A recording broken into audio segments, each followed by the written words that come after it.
चीन के एक छोटे से गांव में एक लड़का अपनी दादी के साथ रहता था।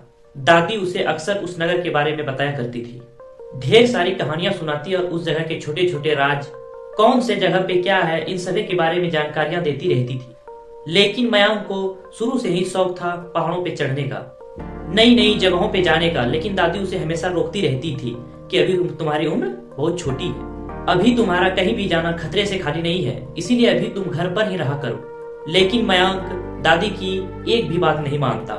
एक दिन दोनों छत पर बैठकर सितारों को देख रहा था। तब तक मयांक ने उस पहाड़ी के ऊपर देखा और दादी से पूछा, दादी उस पहाड़ी के ऊपर क्या है? इस गांव की सबसे ऊंची चोटी है, मैं उस चोटी पर जाना चाहता हूँ, क्या तुम मुझे बताओगी उस चोटी पर क्या है?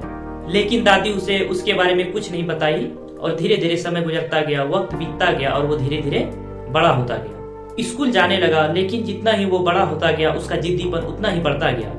दादी उसके इसी हरकतों की वजह से परेशान रहने लगी। धीरे धीरे उसका मन पढ़ाई पर बिल्कुल नहीं लगने लगा। वो बस हमेशा यही सोचता कि मैं उस पहाड़ की चोटी पर कैसे पहुंचूं। अब तो वह एग्जाम में भी फेल होने लगा था। दादी ने उसे बहुत डांटा, लेकिन वो नहीं माना। आखिर फिर से वो पूछने लगा, दादी तुम मुझे क्यों नहीं बताती उस पहाड़ की चोटी पर ऐसा क्या है?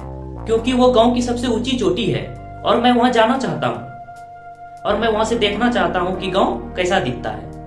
दादी को बहुत गुस्सा आया और उसने गुस्से में जवाब दिया, तू पढ़ता तो है नहीं और तुझे उस पहाड़ की चोटी पर चढ़ना। तुमने आवारा दोस्त भी बना लिए हैं, बस तुम दिन भर समय को बर्बाद करते हो और पढ़ते भी नहीं हो। ऐसे रहे तो भला कैसे चलेगा? तुम अपनी जिंदगी को बर्बाद कर रहे हो। लेकिन उसने बोला, दादी प्लीज तुम मुझे एक बार बता दो ना, उस पहाड़ की चोटी पर ऐसा क्या है जो तुम मुझे नहीं बताती हो? प्लीज दादी तुम एक बार मुझे बता दो ना, उस पहाड़ पर ऐसा क्या है? मैं वहां से एक बार हो आऊं, उसके बाद मैं वहां से आकर जी जान लगाकर मेहनत करूं, हर दिन पढ़ूंगा और मैं एग्जाम में अच्छे नंबर लाकर भी दिखाऊंगा। तुम मेरा यकीन करो, मैं तुमसे वादा करता हूँ। दादी बोली, चल ठीक है, तू नहीं मानता तो मैं तुझे उस पहाड़ के बारे में बताता हूँ। ऊपर चोटी पर एक साधु रहता है, जो साधु इस गांव की रक्षा करता है। वो बहुत ही विद्वान है और उन्हें हर चीज के बारे में पता है। अगर तू वहां पहुंच सके तो तू सब कुछ जान जाएगा। लेकिन वहां का जाने का रास्ता इतना खतरनाक है कि वहां पर कोई भी आसानी से नहीं पहुंच सकता। वहां पर जाने के लिए तुम्हें कठिन रास्तों से होकर गुजरना पड़ेगा। इतनी ऊंची चढ़ाई और वो भी इतनी मुश्किल, तुम्हारी बस की बात नहीं है। गांव के लोग कहते हैं कि वहां पर वही इंसान पहुंच सकता है जिसके मन में कोई विषय हो या फिर जिंदगी में कोई सपना हो। आज तक वहां पर कोई भी फालतू इंसान नहीं पहुंच पाया है और वो कोशिश भी करता है तो नहीं पहुंच पाता है। उसने बोला, बस इतनी सी बात है, तुम मुझ पर छोड़ दो, मैं तुम्हें वहां पर पहुंच कर दिखाऊंगा और बताऊंगा वहां पर रहने वाले साधु कैसे दिखते हैं। उसने अगले ही दिन पहाड़ पर चढ़ने की तैयारी करने लगा और अपने दोस्तों को बुलाया और सब कुछ समझा दिया कि मैं कल पहाड़ पर चढ़ने की तैयारी करूंगा। लेकिन उसे वहां का रास्ता नहीं पता था। उसे नहीं मालूम कि पहाड़ की किस छोर पर जाकर चढ़ाई करनी। उसका एक दोस्त था जिसके पास एक कंपास था, जिसके मदद से वो यात्रा की जानकारी लेकर वो वहां पर जा सकता था। भाई ठीक है, कल मैं तेरे लिए खाना लेकर आऊंगा और ये कंपास लेकर आएगा। उसका एक दोस्त और भी था जिसके पास बैलगाड़ी थी और उसने बोला, ठीक है, मैं कल तुझे बैलगाड़ी से थोड़ी दूर छोड़ दूंगा ताकि तुझे जाने में आसानी हो। वो लड़का बेसब्री से अगले दिन का इंतजार करने लगा। अगले दिन सुबह हुई और उसने अपने बैग में ढेर सारी चीजें भर ली ताकि उसे रास्ते में कोई दिक्कत ना हो।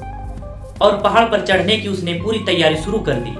धीरे धीरे 1 घंटा बीत गया और उसका कोई भी दोस्त नहीं आया। जिसने बोला था मैं तुझे थोड़े दूर बैलगाड़ी से छोड़ दूंगा, उसका भी कोई अता पता नहीं था। उसने पैदल यात्रा शुरू कर दी। उसके दूसरे दोस्त जो खाना लेकर आने वाला था, उसका भी कोई अता पता नहीं था।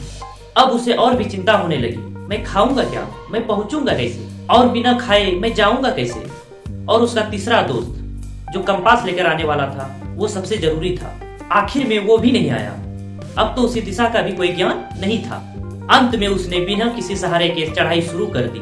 चढ़ते चढ़ते धीरे धीरे शाम हो गई, अंधेरा छा गया, लेकिन वो अपनी मंजिल तक नहीं पहुंचा था। थक के हार गया और बैग में हाथ डाला तो देखा दादी ने कुछ चीजें रखी थी खाने के लिए। वो उसे ही खाने लगा। अब उसे दिशा का भ्रम होने लगा कि किस तरह चढ़ा जाए, किस तरह जाया जाए।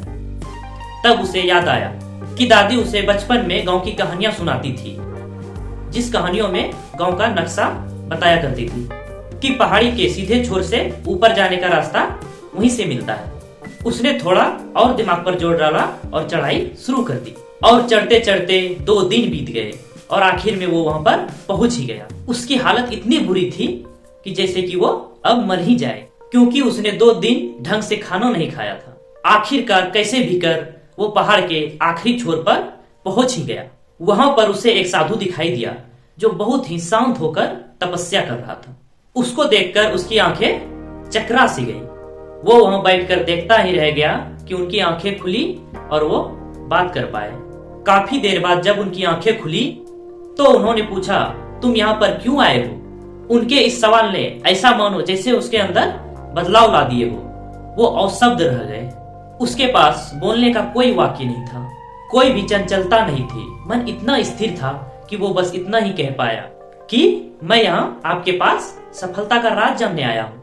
मैं जानना चाहता हूँ कि आखिर जिंदगी में कामयाब होने के लिए क्या जरूरी है। उस साधु ने जवाब दिया, एक मंजिल जिसके लिए जिद हो।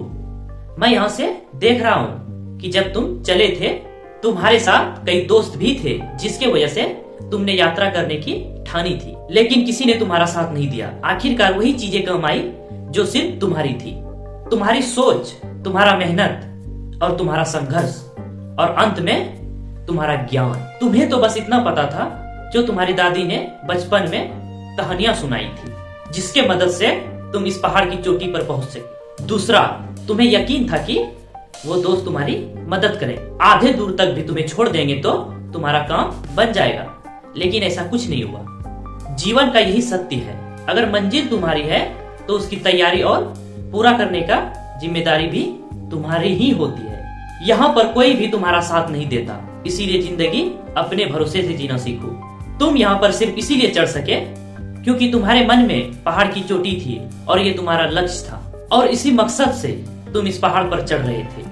तुम इस पहाड़ पर इसलिए नहीं चढ़ पाए क्योंकि तुम्हें मुझसे मिलना था। तुम इस पहाड़ पर इसलिए चढ़ पाए क्योंकि तुम्हारे मन में बार बार इस पहाड़ की चोटी थी। अगर ऐसा नहीं होता तो तुम इस पहाड़ पर कभी नहीं चढ़ पाते। इसीलिए जीवन में मकसद का होना जरूरी है। मकसद के बिना यहाँ किसी भी जीवन का कोई अर्थ नहीं। तुम जीवन में क्या सीख सकते हो, क्या समझ सकते हो, यही तुम्हारा जीवन है। इसीलिए जीवन में खुद को काबिल बनाओ, खुद पर इन्वेस्ट करो। जो भी सीख लोगे वो तुम्हारा है, जो भी ज्ञान लोगे वो तुम्हारा है, और तुमने जो कुछ भी सीखा है, तुम्हारे दिमाग में जो कुछ भी भरा है वही तुम्हारा है, और तुम वही काम कर पाओगे। इसीलिए यह उम्र सिर्फ इतनी सी है। इसीलिए कहते हैं खुद पर ध्यान दो, दुनिया को छोड़ो, खुद को काबिल बनाओ। खुद की कमियों को दूर करो, खुद को हर वक्त व्यस्त रखो, मन को हमेशा कुछ सीखने में लगाओ। हर दिन कुछ नेक चीजें जानो, कुछ नया सीखने का कोशिश करो, क्योंकि यही आदत आपकी जिंदगी बदल कर रख देगी, जिसकी मदद से आप कामयाब बन पाओगे। यह कहानी आपको कैसी लगी आप हमें कमेंट बॉक्स में जरूर बताएं, और कुछ सवाल भी पूछ सकते हैं। तब तक मिलते हैं एक और नए वीडियो के साथ।